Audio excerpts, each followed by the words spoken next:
मजलिस इत्तेहादुल मुस्लिमीन के सदर बैरिस्टर असदुद्दीन ओवैसी और फ्लोर लीडर अकबरुद्दीन ओवैसी की हिदायत पर याकुतपुरा के एमएलए जाफर हुसैन महराज ने तालाब कट्टा रेलवे ट्रैक के करीब आने वाले अंडरपास पुल के काम का मुआयना किया। अगरचे बहुत पहले मंजूरी दी गई थी, लेकिन पिछले ठेकेदार की अदम फ़आलियत की वजह से इस मंसूबे को ताख़ीर का सामना करना पड़ा।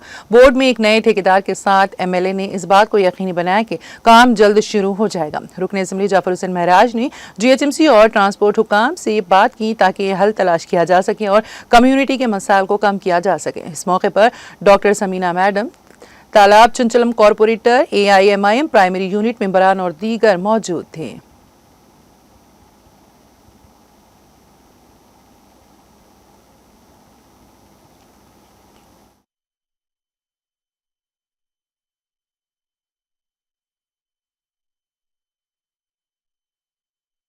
आज तालाब कट्टा रेलवे ट्रैक के बाजू में जो तालाब कट्टा डिवीजन में एरिया था, यहाँ पे एक अंडरपास का काम शुरू होने जा रहा है, जो बहुत ज़माने से सैंक्शन था। रेलवे वालों को ये काम करना था, किसी वजह से पुराना कॉन्ट्रैक्टर काम नहीं करने से वो रिकॉल हुआ, नया कॉन्ट्रैक्टर को काम आ गया। इंशाल्लाह ये हफ्ते के अंदर काम शुरू हो जाएगा।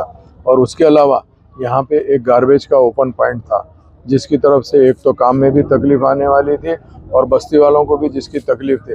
हमने GHMC के AMOs को और ट्रांसपोर्ट के कॉन्ट्रैक्टर्स को बुलाकर ये कहा कि ये पॉइंट को यहाँ पर मत रखिए, यहाँ पर गार्बेज के लिए जिस तरीके से भी होता आप रोक के कोई दूसरा पॉइंट बनाइए ताकि काम में भी मुश्किल ना हो। मेरे साथ में यहाँ के मुकामी कॉरपोरेटर डॉक्टर समीना मैडम मौजूद है। नकीब मिल्लत और हबीब मिल्लत की निगरानी के अंदर याकुतपुरा असेंबली कॉन्स्टिट्यूंसी में काम तेज़ी से जारी है और इंशाल्लाह कंटिन्यू जारी रहेंगे।